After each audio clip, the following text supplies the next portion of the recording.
Hello दोस्तों, welcome back to my YouTube channel. मैं हूं आपका दोस्त शिवम और आप सभी को मेरी तरफ से हैप्पी दिवाली। दोस्तों, ये वीडियो उनके लिए स्पेशली बहुत इंपॉर्टेंट होने वाला है जो फोटोशॉप सीखना चाहते हैं या अभी फोटोशॉप में स्टार्टिंग कर रहे हैं।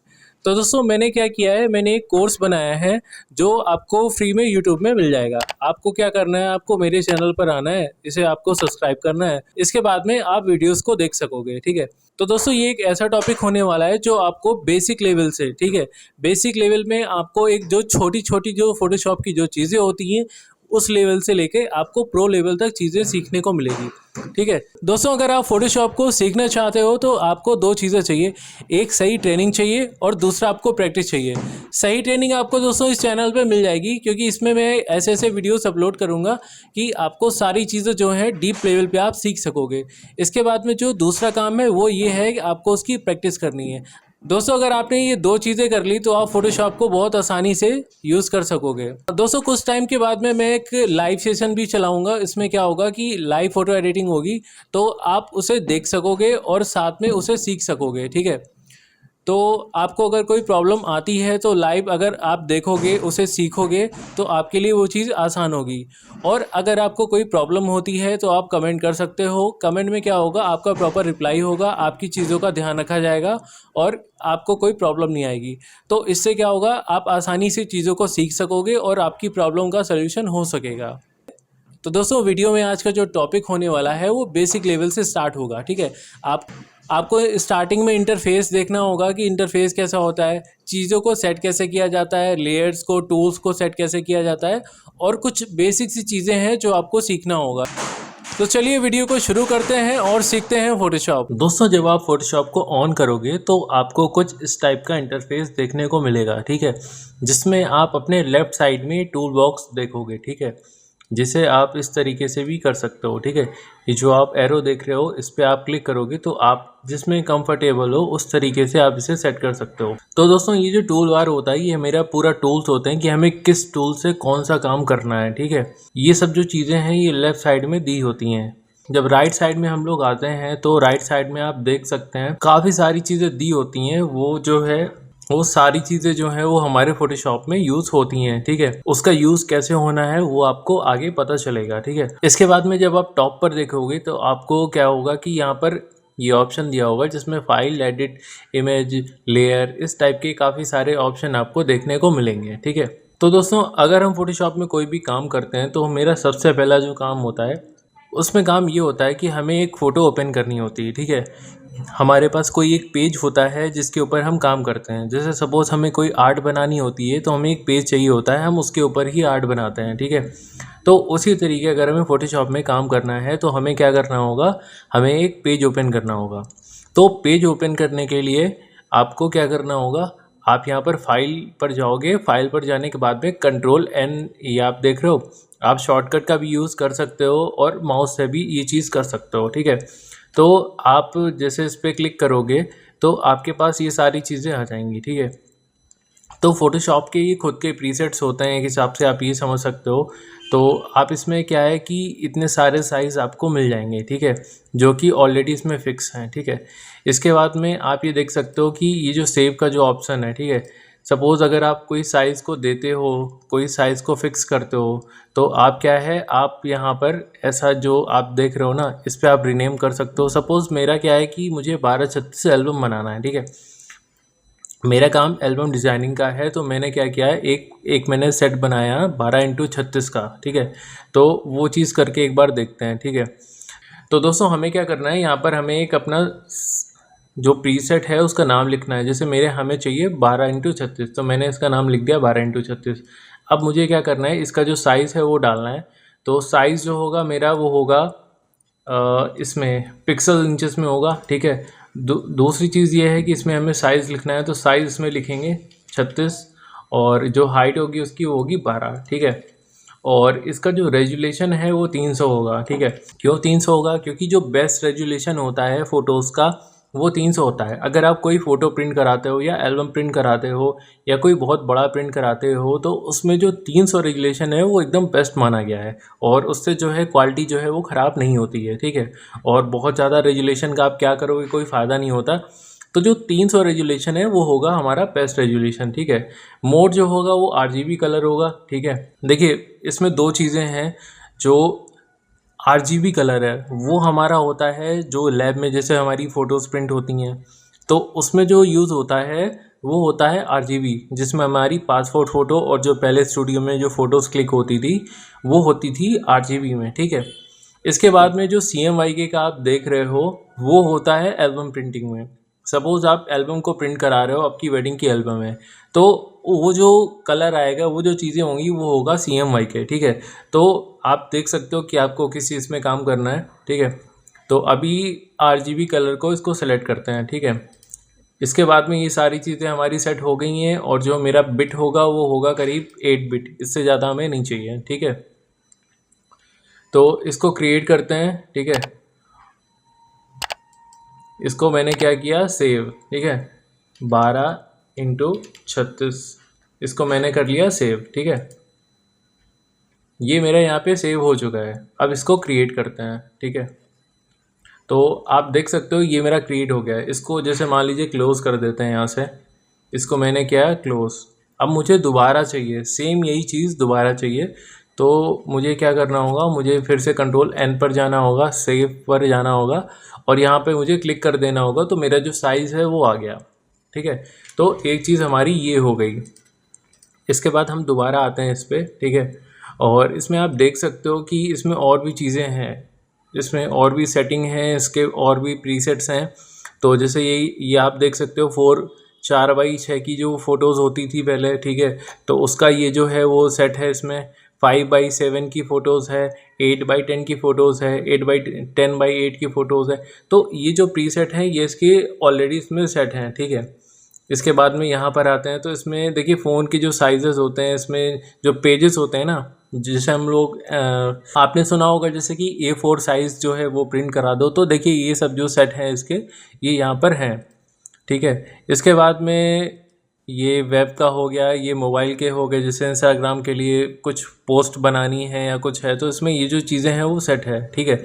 तो वो चीज़ इसमें कर सकते हैं, ठीक है। तो दोस्तों आप ये चीज़ समझ चुके होंगे कि हमें जो पेज लेना है वो कैसे लेना है, ठीक है, और पेज को सेव कैसे करना है, ठीक है। तो आप ये चीज़ समझ चुके हैं कि मुझे यहाँ पे पेज सेव कैसे करना है। ये इस तरीके से सेव होगा। और आपको अगर पेज सेव नहीं करना है तो आप यहाँ से साइज़ को डाल करके आप यहाँ पर साइज़ फिल करोगे और ये जो जो हमें पेज लेना होगा वो यहाँ पर सेट हो जाएगा, ठीक है। तो एक चीज़ ये हो गई।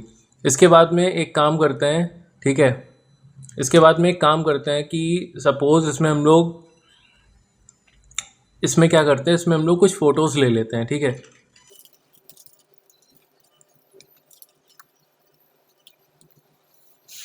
तो दोस्तों अभी क्या है, इसमें मैंने दो फ़ोटोज़ बना लिए हैं, ठीक है। दो बॉक्सेस बना लिए हैं, सपोज़ ये फ़ोटोज़ हैं, ठीक है। तो अभी क्या है कि आप ये चीज़ देख रहे हो, ये मूविंग टूल है, ठीक है। तो इससे क्या होगा कि इससे जैसे आपने ये वाली फ़ोटोज़ को सेलेक्ट किया, ठीक है। तो इस वाली फ़ोटो को मैंने उठा के इधर रख दिया तो वो इधर चला गया, ठीक है। इसके बाद में मैंने इधर कर दिया, इधर कर दिया, इस तरीके से ये चीज़ कर दी, ठीक है। ये हो गया। इसके बाद में सपोज़ आपके पास दो फ़ोटोज़ हैं, ठीक है। तो दो फ़ोटोज़ में आपको ये वाली फ़ोटो स्विच करनी है, तो वो चीज़ आप कैसे करोगे, ठीक है। तो उसके लिए आपको यहाँ पर राइट क्लिक करना होगा और राइट क्लिक करने के बाद में ये जो आप देख रहे हो ये लेयर 1 है, ठीक है। ये जो थी ये लेयर 1 कॉपी थी और ये जो है लेयर 1 है, ठीक है। तो आपने इसको कॉपी किया, मतलब आपने इस पर सेलेक्ट किया और आप इस तरीके से इसको स्विच कर सकते हो, ठीक है। ये चीज़ हो गई। इसके बाद में दोस्तों यहाँ पर आप देख रहे हो ऑटो सेलेक्ट, ठीक है। यहाँ पर आप जैसे अगर क्लिक करते हो तो क्या होगा कि ये चीज़ आपने इस पर क्लिक किया और ये चीज़ अपने आप सेलेक्ट हो जाएगी और इसको आप स्विच कर सकते हो, ठीक है। जैसे आप जिस पर रखोगे वो चीज़ स्विच होने लगेगी, ठीक है। एक ये चीज़ हो गई। आपने जैसे इस वाले मार्क पर क्लिक किया तो इसके बाद में देख रहे हो कि यहाँ पर ना ये एक इस टाइप का बन जाएगा, ठीक है। ये आपका कुछ इस टाइप का बन जाएगा। इससे क्या है कि आप इसको छोटा बड़ा कर सकते हो, ठीक है। सपोज इसको ऐसा बड़ा कर दिया, इसको छोटा कर दिया, तो उसके लिए क्या है कि आपको यहाँ पे मार्क करना होगा, ठीक है। तो ये चीज़ यहाँ से हो गई, ठीक है। तो ये चीज़ आपको समझ में आ गई होगी। इसके बाद में दोस्तों आप देख सकते हो ये जो है ये एक सिलेक्शन टूल है, ठीक है। आप जैसे यहाँ पर क्लिक करोगे और यहाँ पे राइट क्लिक करोगे तो आप देख रहे हो यहाँ पे इतनी सारी शेप्स आ गई, ठीक है। तो शेप्स जो हैं वो कैसे काम करती हैं, क्या क्या होता है, वो चीज़ मैं आपको अभी बताता हूँ, ठीक है। तो स्टार्ट करते हैं लास्ट वाली लेयर से, ठीक है। तो इसमें क्या है कि जैसे आपने इसको क्लिक किया और यहाँ पर आपने इस तरीके से लाइन टाइप की बना दी, ठीक है। तो आप ये देख सकते हो ये आपकी एक लाइन बन गई, ठीक है। आपने क्या किया, आप इसको फिल कर सकते हो। वो कैसे करोगे वो चीज़ मैं आपको भी बता देता हूँ। सपोज़ आपने एक लाइन बनाई, ठीक है। तो लाइन बनाने के लिए आपने क्या किया, आपने कुछ नहीं किया, आपने बस इस पर जाना है, ठीक है। इस पर जाना है और इस पर जाने के बाद में आपको यहाँ क्लिक कर देना है, ठीक है। और यहाँ पे कंट्रोल बैक स्पेस कर देना है। तो ये जो लाइन है आपकी ये बन जाएगी। ये कहीं पर भी आप बना सकते हो, ठीक है। लाइन बनाने के लिए ये चीज़ है, ठीक है। अब इसके बाद में आपको ये वाली लाइन बनानी है, ठीक है। तो आपने क्या किया, सेम वही चीज़ करी। आपने इसको सेलेक्ट किया। सेलेक्ट करने के लिए आपको राइट क्लिक करना होगा। इसके बाद में आपने इसको किया और कंट्रोल बैक स्पेस कर दिया। तो इससे क्या होगा, इससे आप एक लाइन बना सकते हो, ठीक है। तो ये चीज़ हो गई। और इसके बाद में हम बात करते हैं इसके तीसरे वाले टूल्स के बारे में, ठीक है। तो जब हम लोग यहाँ पर आएंगे तो इसके बाद में इसको जैसे हम लोग क्लिक करेंगे, ठीक है। तो क्लिक करने के बाद देखो एक ये सर्कल क्रिएट हो गया है, ठीक है। तो ये जो सर्कल जो क्रिएट हुआ है उसमें देखिए इसमें क्या है, इसका मतलब ये हुआ कि ये जो सर्कल जो क्रिएट हुआ है, अब हम कोई भी काम करना चाहेंगे तो वो इसी सर्कल में होगा, ठीक है। सपोज़ मैंने क्या किया, जैसे आपको अभी बताया था कि कंट्रोल और बैक स्पेस से कलर फिल हो जाता है। कौन सा कलर फिल होता है वो आप यहाँ पर देख सकते हो, ठीक है। यहाँ पर जो भी कलर होगा, सपोज़ यहाँ पर जैसे आप यहाँ पर क्लिक करोगे, यहाँ पर आप यहाँ पर आपका कलर पिकर जो है वो खुल जाएगा। तो यहाँ से आप कलर को पिक कर सकते हो, ठीक है। सपोज़ मैंने येलो कलर ले लिया, ठीक है। और मैंने क्या किया, कंट्रोल बैक स्पेस किया। तो मेरा जो कलर था, ठीक है, मेरा जो कलर था वो इसी सर्कल के अंदर है, ठीक है। ये जो आप सर्कल देख रहे हो इसके अंदर है, ठीक है। और इसके बाद सपोज़ मान लो मैंने इसको सेलेक्ट नहीं किया, ठीक है। इसके बाद में मैंने क्या किया, मैंने कंट्रोल और ये बैक स्पेस दबाया। इससे पता है क्या हुआ, इससे ये हुआ कि ये कलर जो था वो पूरा फिल हो चुका है, ठीक है। पूरा जो पार्ट है उसमें ये कलर फिल हो चुका है। और ये जो आप बॉक्स देख रहे हो इसमें ये कलर फिल क्यों नहीं हुआ है, पता है आपको क्यों नहीं हुआ है? क्योंकि क्योंकि इसमें एक लेयर थी, ठीक है। एक लेयर थी जो कि आप यहाँ पर देख सकते हो। ये जो है लेयर का ये टूल बॉक्स है, ठीक है। तो इसमें कितनी लेयर हैं वो आप देख सकते हो। उसके लिए आपको क्या करना होगा, आपको F7 प्रेस करना होगा। F7 अगर आप प्रेस करोगे तो लेयर जो है अपने आप ओपन हो जाएगी, ठीक है। और अगर आपको लेयर यहाँ से नहीं मिलती है तो आपको यहाँ पर विंडो पर जाना होगा। और विंडो पर जाने के बाद में यहाँ पर आप देख सकते हो कि F7 से यहाँ पर लेयर आती है। इन्फॉर्मेशन चाहिए तो F8 आपको प्रेस करना होगा। कलर चाहिए तो आपको F6 प्रेस करना होगा। ब्रश की सेटिंग चाहिए तो वो F5 प्रेस करना होगा। तो दोस्तों ये सारी जो चीज़ें हैं इसके लिए हम लोग बाद में बात करेंगे। अभी जो हम बात करते हैं वो ये है कि अभी जो हमने कलर फिल किया है वो हमने इस वाली लेयर पे किया है, ठीक है। इसलिए ये पूरा कंप्लीट नहीं हुआ है। और अब देखिए आपको दो चीज़ें पता चल गई हैं कि ये जो है ये मूव टूल होता है, ठीक है। इससे हम मूव कर सकते हैं। और ये जो है इसमें हम एक शेप दे सकते हैं, ठीक है। इसमें ये मैंने एक शेप दे दिया, ठीक है। ये हो गया। इसके बाद में दोस्तों ये वाले टूल पर आते हैं, ठीक है। ये वाला जो टूल है इससे क्या होता है, इससे एक ये शेप हम बना सकते हैं अपने मन का। अगर इसको मुझे लंबा ऐसा करके चाहिए तो वो भी बन सकता है, ठीक है। स्क्वायर में चाहिए तो वो भी शेप बन सकता है, ठीक है। सपोज़ अगर हम एल्बम डिज़ाइनिंग करते हैं, ठीक है, तो उसमें हमें कोई शेप लेना है, ठीक है। तो इस तरीके से हम बनाएंगे, इसका एक डुप्लीकेट करेंगे और उस तरीके से एक डिज़ाइन हम बना देंगे, ठीक है। इसके बाद में नेक्स्ट चीज़ जो आती है वो ये है कि सपोज़ मैंने क्या किया, यहाँ पर मैंने एक शेप बनाया, ठीक है। शेप बनाने के बाद में आप ये देख सकते हो कि यहाँ पर ये सब चीज़ें बनी हुई हैं, ठीक है। ये क्या है ये आपको मैं बताता हूँ, ठीक है। अभी जो है वो ये है कि जैसे आप शेप बना रहे हो वो इस तरीके से बनता जा रहा है, ठीक है। ये हो गया ये वाला पार्ट। इस पार्ट को जैसे आप क्लिक करोगे तो क्या होगा कि आपने कोई शेप बनाया, इसके बाद में आपने फिर से एक शेप बना दिया। तो क्या हुआ कि वो जो पार्ट था वो एक्स्ट्रा हो गया। जैसे मुझे कोई पार्ट बढ़ाना है तो इस तरीके से मैं एक्स्ट्रा पार्ट बढ़ा सकता हूँ, ठीक है। सपोज़ ये जो पार्ट है मुझे एक पार्ट इसमें ऐड करना है, जैसे ये जो लाइन है मुझे यहाँ तक लानी है, ठीक है। तो मैंने क्या किया, इसको यहाँ पर ऐसा क्लिक किया, ये पार्ट मेरा ऐड हो गया, ठीक है। इसके बाद में जो तीसरा ऑप्शन आता है वो ये है। इसमें क्या है कि जैसे आप इस पर क्लिक करोगे और आपने कोई शेप बना ली, अब मुझे ये जो पार्ट है मुझे ये वाला पार्ट नहीं चाहिए क्योंकि ये एक्स्ट्रा हो रहा है, ठीक है। तो मैंने क्या किया, इसको क्लिक किया और क्लिक करने के बाद में ये कर दिया, तो वो पार्ट जो था मेरा माइनस हो गया, ठीक है। जैसे ऊपर का आप पार्ट देख रहे हो वो थोड़ा सा एक्स्ट्रा है, तो मैंने इस पार्ट को इस तरीके से माइनस कर दिया, ये चीज़ हो गई, ठीक है। इसके बाद में क्या है कि हम यहाँ पर आते हैं, इस पर क्लिक करते हैं। यहाँ पर क्लिक करने के बाद में आप देख सकते हो कि जो बाकी की जो चीज़ें सेलेक्टेड हैं वो हट जाएंगी और इस पे जो मैंने सर्कल किया है वो चीज़ें रहेगी। सपोज़ आप देख सकते हो कि मैंने यहाँ पर सर्कल किया है, ठीक है। तो इतना ही पार्ट सिर्फ बचेगा और बाकी का जो पार्ट है वो हट जाएगा, ठीक है। ये हो गई। और इसको अगर हम कीबोर्ड से करना चाहें तो वो कैसे होगा, ठीक है। तो सबसे पहले हम इसे नॉर्मल कर लेते हैं। नॉर्मल करने के बाद में हम क्या करेंगे, मैंने एक शेप बनाया, ठीक है। शेप बनाने के बाद मैंने शिफ्ट दबाया, ठीक है। तो शिफ्ट दबाने से क्या होगा, शिफ्ट दबाने से चीज़ें ऐड होती जाएंगी। जैसे मैंने ये फिर से किया, ये फिर से किया, ये फिर से किया, तो मेरा जो शेप बन रहा है उसमें चीज़ें ऐड होती जाएंगी, ठीक है। तो ये हो गया शिफ्ट। दोस्तों एक चीज़ मैं आपको और बता दूं कि अगर आप फ़ोटोशॉप यूज़ कर रहे हो, फ़ोटोशॉप में अगर आप कुछ करना चाहते हो, ठीक है, फास्ट स्पीड में अगर आप काम करना चाहते हो, तो अभी के लिए देखने के लिए आपको हो सकता है कि आपको जो स्क्रीन में जो चीज़ें दिख रही हैं, जैसे मैंने आपको बोला कि पेज लेना है, तो आपने क्या किया, इस तरीके से गए और यहाँ पे कंट्रोल एन किया, ठीक है। तो हो सकता है माउस के थ्रू आपको चीज़ें ईजी लग रही हों, लेकिन हकीकत में माउस के थ्रू काम करना और कीबोर्ड के थ्रू काम करने में काफ़ी अंतर है। अगर आप अभी से अपनी आदत बनाते हो और अभी से आप कीबोर्ड में काम करते हो तो वो आपके आने वाले फ्यूचर के लिए बहुत अच्छा होगा। बहुत आसानी से आप काम कर सकोगे। और अगर कंपेयर करा जाए कि एक आदमी माउस में काम करता है, दूसरा आदमी कीबोर्ड में काम करता है, तो डेफिनेटली 100% जो कीबोर्ड में काम करता है उसकी सक्सेस जो है वो जल्दी होगी, क्योंकि वो बहुत स्पीड में काम करेगा। मेरा मतलब बस ये था कि अगर आप स्टार्ट कर रहे हो तो आप कीबोर्ड में काम करना शुरू करो, ठीक है। तो दोस्तों ये जो चीज़ थी ये हो गई कि मैंने इसको ऐड कर लिया। इसके बाद में अगर मुझे कम करना है तो मैं क्या करूँगा, मैंने इसको आर्ट को प्रेस किया और आर्ट प्रेस करने के बाद में ये जो चीज़ें हैं ये माइनस होने लगी।